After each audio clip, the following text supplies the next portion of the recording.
this problem. We don't need to conflate the two issues.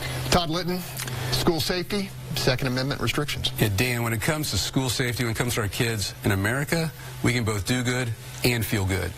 And we've got to find a way to do that.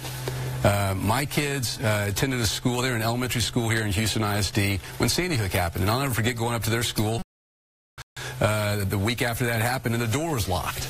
You know, we started locking our doors. I've campaigned all over this district.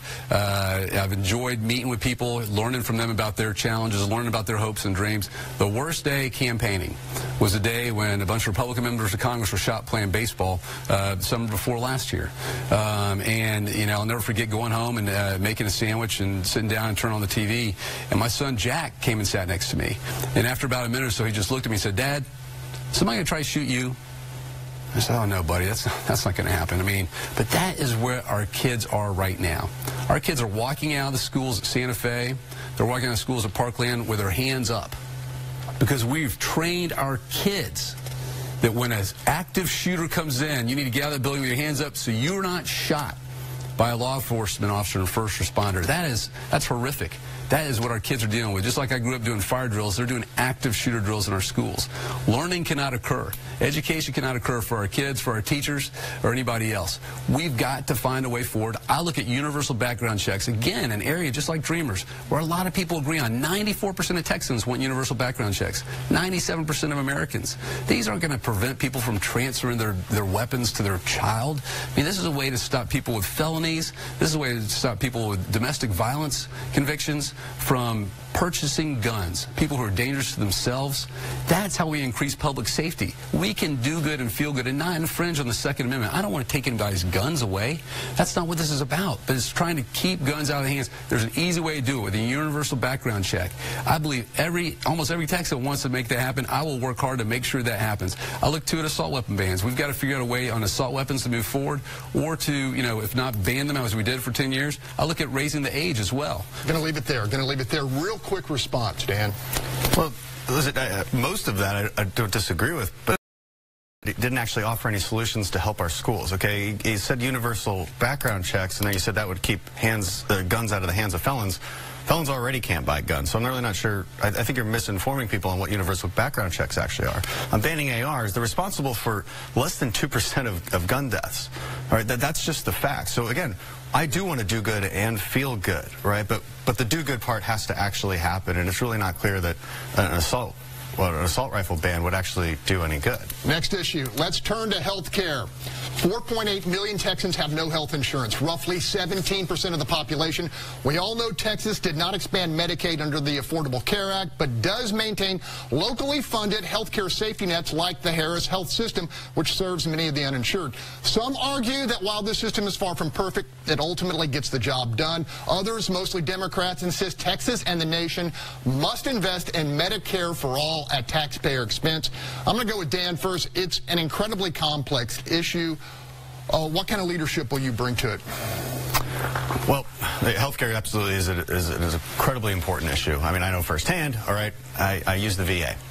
I know what socialized medicine actually looks like. I'm very glad that the VA is there for our veterans. It's also very clear to me that it can't be extrapolated to the broader population. Okay, so we tried Obamacare.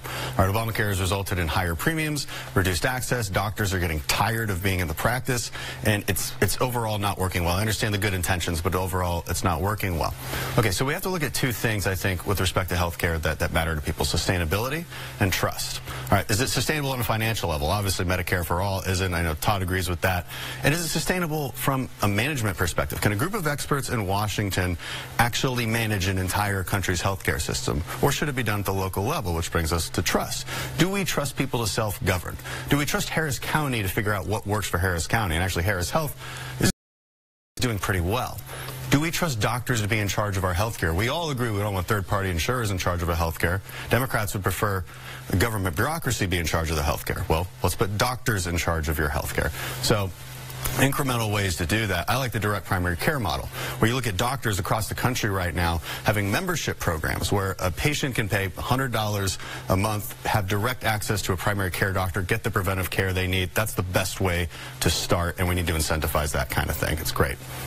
Todd Litton, healthcare. Yeah, healthcare is the biggest issue I hear about on the trail. No matter what corner of the district I'm, I hear people concerned about healthcare access and healthcare costs.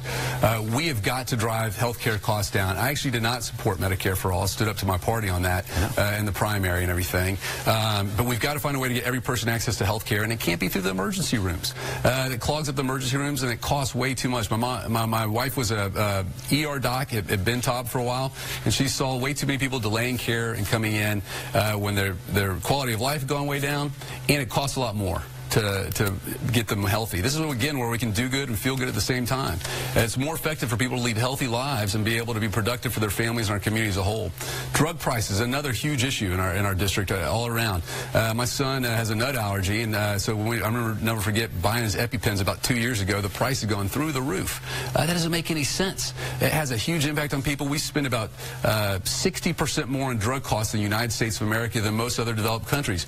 We've got to let Medicare negotiate those prices down and provide lower costs for everybody. That'll have a big impact every week, every month for people in our district. Finally, look at Medicaid for All. It makes no sense to me that we have not expanded access to Medicaid. We've got about 1 million people in Texas who would qualify for expanded Medicaid.